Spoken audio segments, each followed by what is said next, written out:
James Madison and the American Constitution. James Madison is a fascinating founder. He has traditionally been regarded as the father of the Constitution, someone whose view and understanding of the Constitution really informed how Americans understood their framework of government right up until the American Civil War. At the time of the Constitutional Convention in Philadelphia in the summer of 1787, James Madison was still a young man. He was 37 years old. Madison had become very concerned as he experienced the 1780s that America's experiment in Republican government was failing. Traditionally, Anglo-Americans believed that Republican government, and of course a republic by definition was a form of popular government without a king.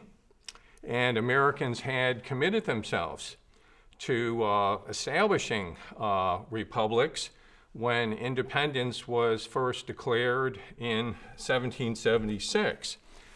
Americans, for the most part, in 1776, believed that republics, again, a form of popular self-government without a king, that republics could only be established, they could only flourish in small, homogeneous political societies. And so republics were suited for the states. But the idea of establishing a national republic, establishing a republic that would operate in a large country of great diversity, a large heterogeneous political society, conventional wisdom said this was impossible.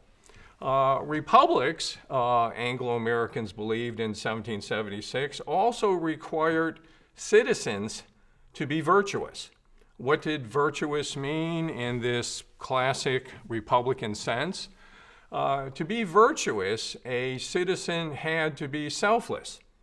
A citizen had to be willing to sacrifice self-interest for the greater public good. So Americans had gone about trying to take this theory of republicanism and put it into practice.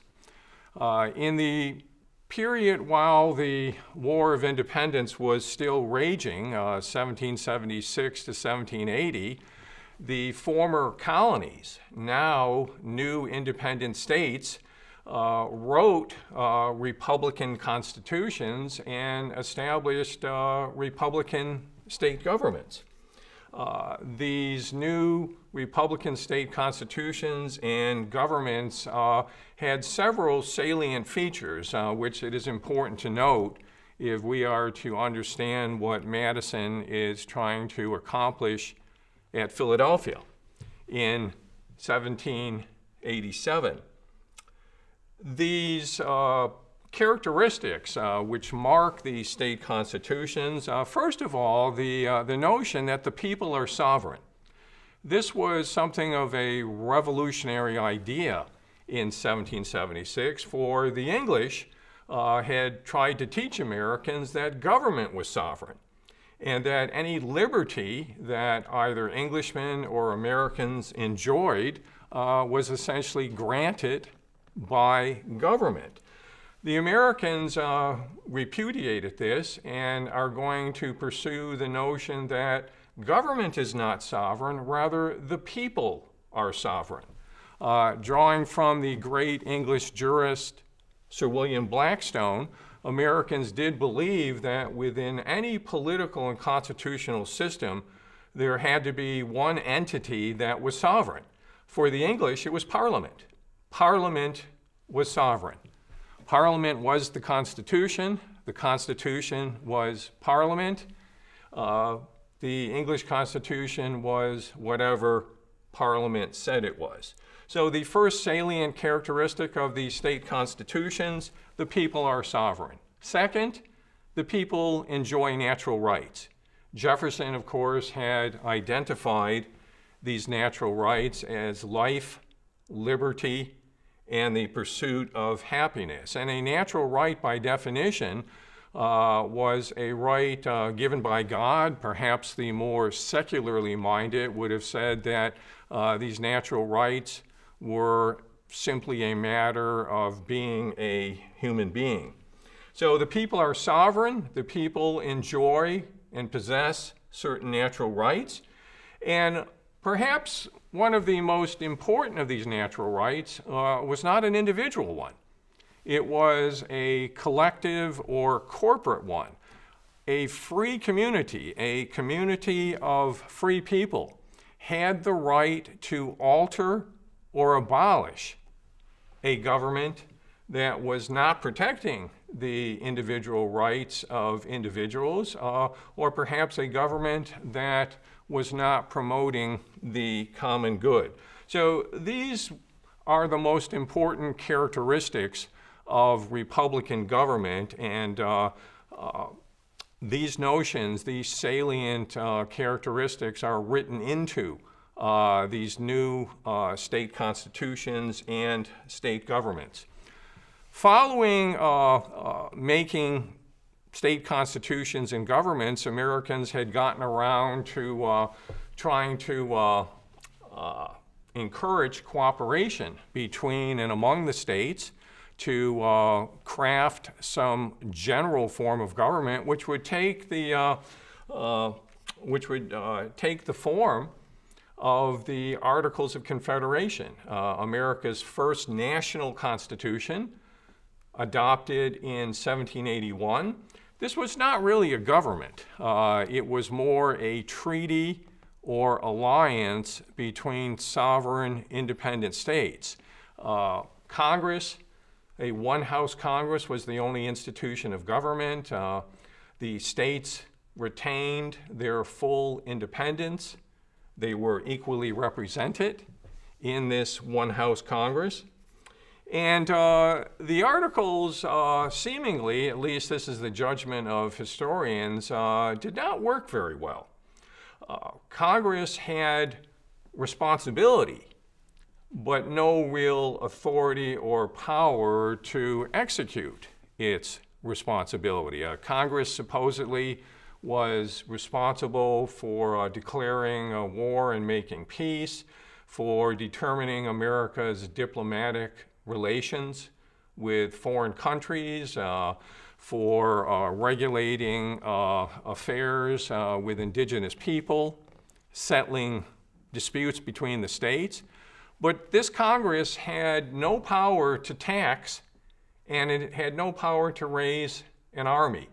It really represented what I like to refer to as a truly federal system of government. And what I mean by truly federal, and what Americans understood as truly federal in 1780s, was a government that could deal with member states, that could interact with member states, but the states retained all the power.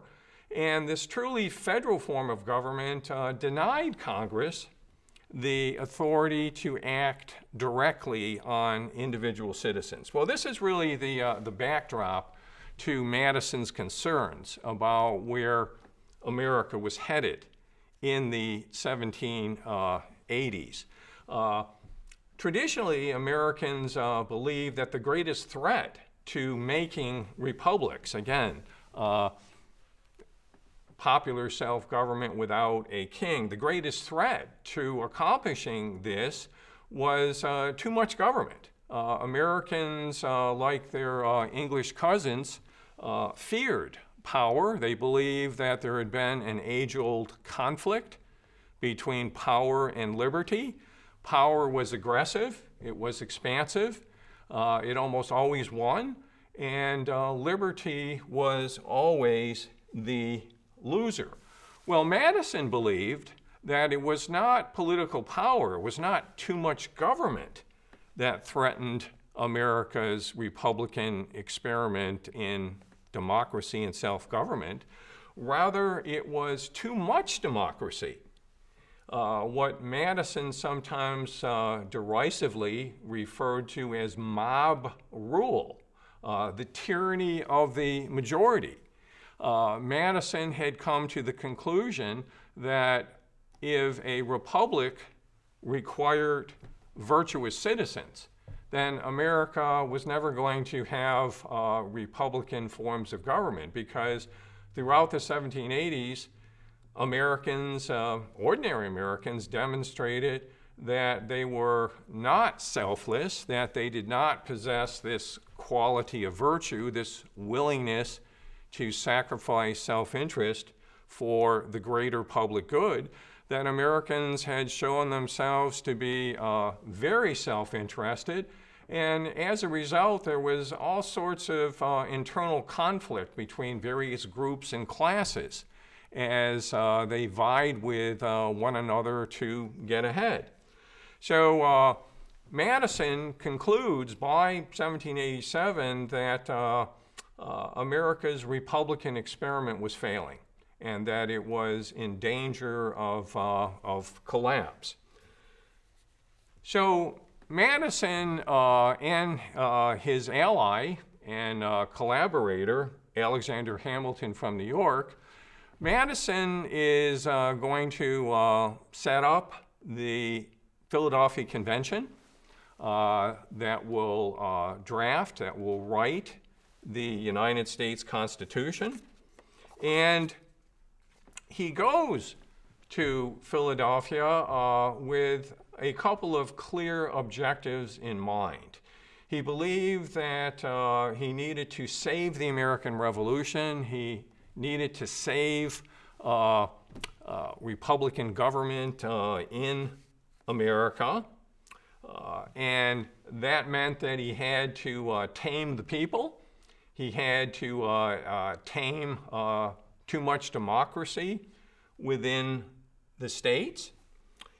And he was determined to establish a national republic. As I said just a few moments ago, most Americans at the time of the War of Independence believed that a republic could only exist and operate within a small, homogeneous political society. So republicanism was suited for state government, but it was not suited for a national republic. Well, Madison said no, that a national republic was possible. He also wanted to build a national republic that would not depend on the virtue of American citizens, because he had long since concluded that the American people were not virtuous, that they lacked that classic Republican virtue which theory said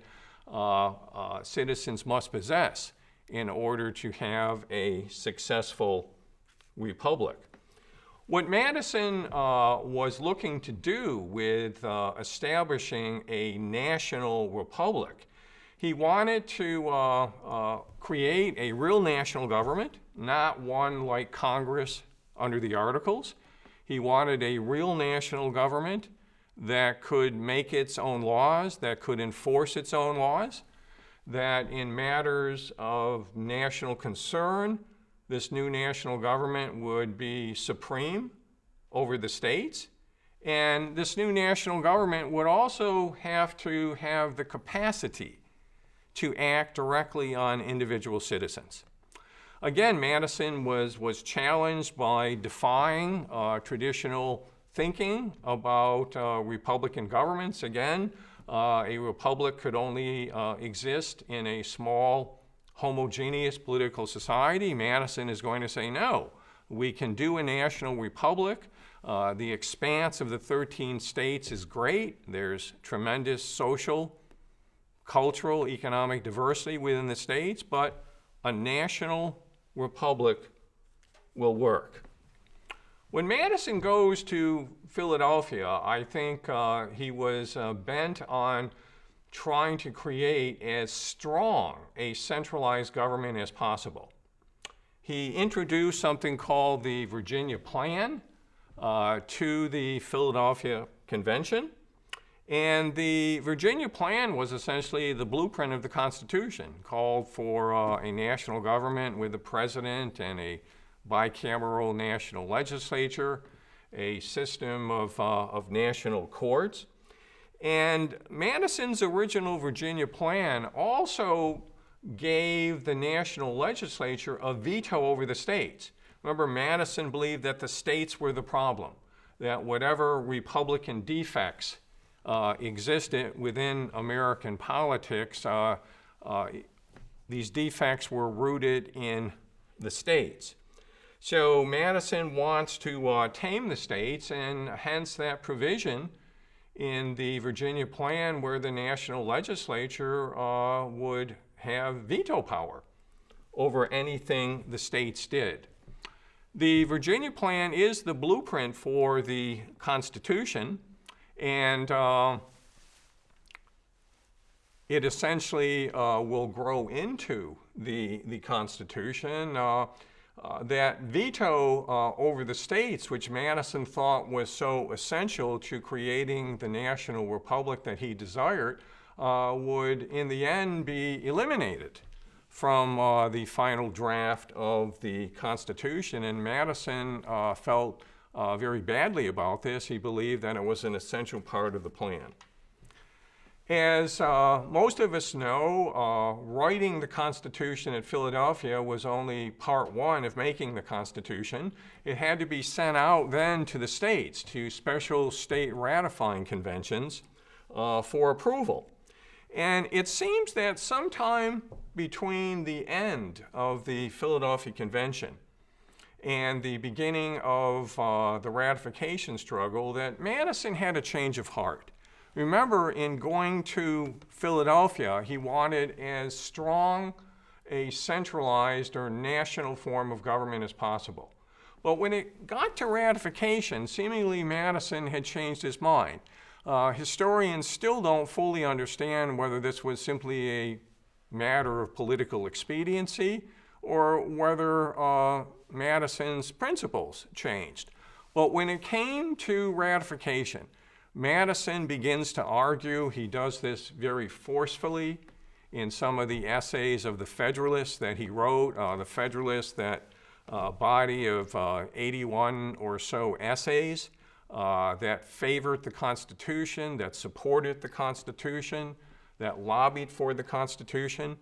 And in a number of his essays that he contributed to the Federalist Papers, was actually known as the Federalist at the time, Madison began to present a different view of what the Constitution really represented. Remember, at Philadelphia, he's for as much strong, centralized government as possible. He begins to argue during the ratification struggle that the Constitution, when properly understood, would establish what he would call a compound republic. What in the world was a compound republic? Well, Madison explained, particularly in Federalist 51, that a compound republic was a national republic with two distinct levels of government. Yes, there would be this new national government, but the state governments would be retained. And while the people overall would be sovereign, the people would decide in their wisdom that they wanted two governments to act on their behalf. They would delegate some of their sovereign power to this new national government. And the national government's sovereign powers would essentially be restricted to matters of war and peace, negotiation with foreign nations, foreign commerce. So the powers of this new national government would be very real, and in matters of national concern, the authority of the national government would exceed the authority of the states. And yes, this new national government could also act directly on individual citizens. The states would retain sovereign power over their respective local, domestic, and internal affairs. So Madison's compound republic, you have two governments. You have the national government and you keep the state governments. Neither of these level of governments was supreme in all instances. Neither government or governments would be subordinate in all instances. The two governments would check one another. The two governments would check one another. And this was the key to how Madison was trying to manage the age-old conflict between power and liberty. The past seemed to indicate that power always got the upper hand, that power always destroyed liberty.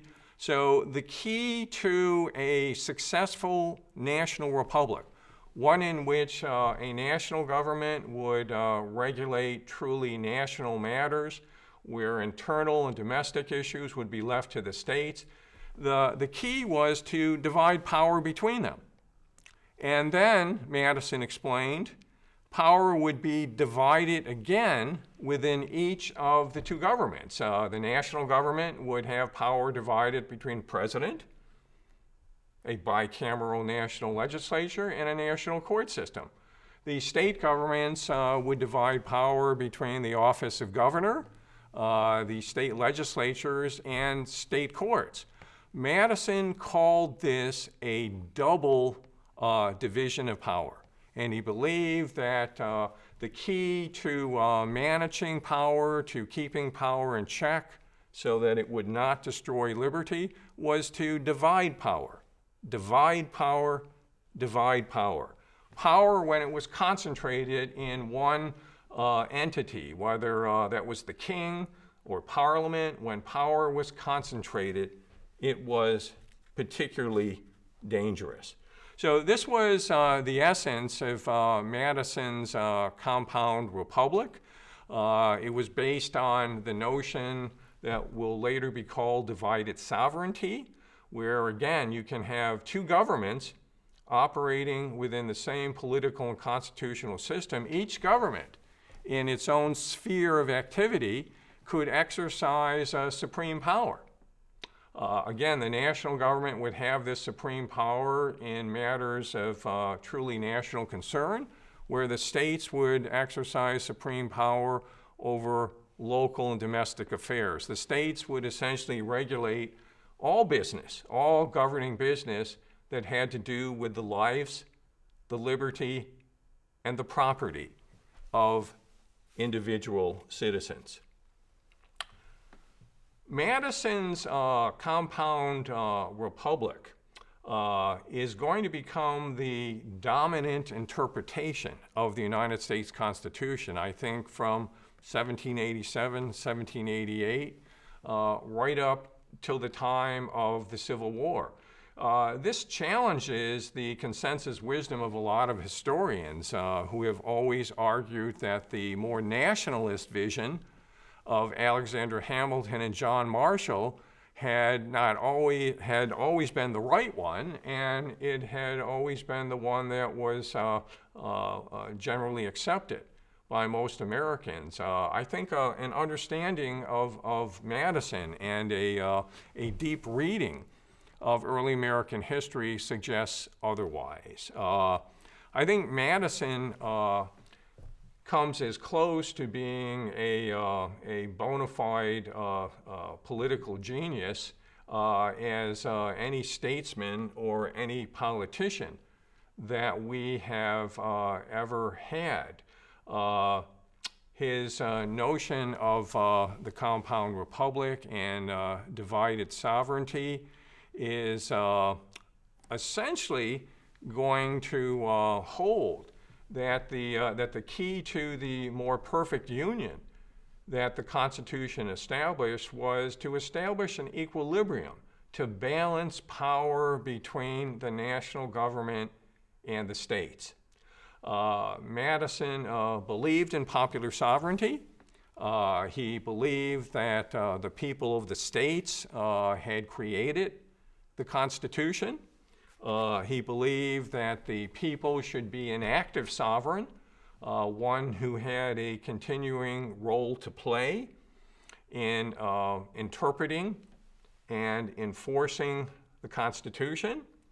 And Madison believed that the people of America really had two different identities. There had been a long-standing controversy about whether the American people should be viewed as one unified national body, or whether the people are actually composed separate and independent political communities organized within the states.